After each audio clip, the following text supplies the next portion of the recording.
బర్మాలోని టేకు అరణ్యంలో లభించిన 1500 ఏళ్ల వయస్సు కలిగిన మహావృక్షాన్ని అద్భుత కళా నైపుణ్యంతో మహావిష్ణు రూపంగా మలిచారు.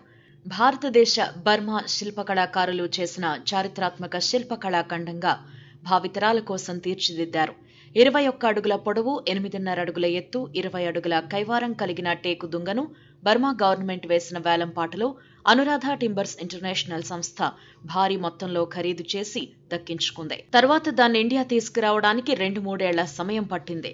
5 సంవత్సరాల పాటు అనుమతుల పేరిట అనేక అడ్డంకులు ఎదుర్కొని ఎట్టకేలకు సకల దేవతామూర్తులతో కలగలిపి 84 చిన్న శిల్పాల కలయికతో శ్రీ అనంతసేన మహావిష్ణుమూర్తి విగ్రహాన్ని రూపొందించారు. ఇప్పుడు సికింద్రాబాద్లోని బోయినపల్లిలోని అనురాధ టింబర్స్ ఇంటర్నేషనల్ ప్రాంగణంలో ఈ అద్భుత శిల్పం కొలువైంది. ఈ శిల్ప ఆవిష్కరణ కార్యక్రమానికి ముఖ్య అతిథిగా మాజీ ఉపరాష్ట్రపతి వెంకయ్యనాయుడు, ఇతర సినీ ప్రముఖులు హాజరయ్యారు. మహావిష్ణువు పవళించిన సజీవ శిల్పంగా దారు శిల్పాన్ని మలచడం గొప్ప ఆధ్యాత్మిక భావాన్ని కలిగించిందని వెంకయ్యనాయుడు అన్నారు. ప్రపంచంలోని అతిపెద్ద మహావృక్షాన్ని ముక్కలు చేయకుండా బర్మాలోనే కొంత భాగం మహోత్తర రూపమైన మహావిష్ణు రూపాన్ని చెక్కారు. అనంత శేషశయన శ్రీ మహావిష్ణుమూర్తి దారు శిల్పంగా తుది మెరుగులు దిద్దారు. దివ్యాభరణములతో శ్రీ మహావిష్ణువు, శ్రీదేవి, భూదేవి సమేతంగా ఈ శిల్పాన్ని తీర్చిదిద్దారు.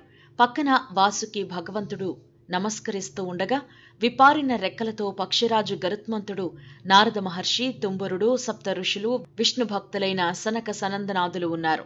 సకల దేవతామూర్తులు ఉపస్థితమై ఉన్నట్లు విష్ణు శిల్పాన్ని చెక్కారు. చాలా రేఖాచిత్రాలను గీసిన అనంతరం మహావిష్ణు ఆకారానికి అంకురార్పణ జరిగిందని, 84 చిన్న శిల్పాల కలయికతో కూడిన మహావిష్ణు రూపాన్ని రూపొందించినట్లు శిల్పి గిరిధర్ గౌడ్ వెల్లడించారు. దీనిలో బర్మా శిల్పుల నైపుణ్యం కూడా ఎంతో ఉందని అన్నారు.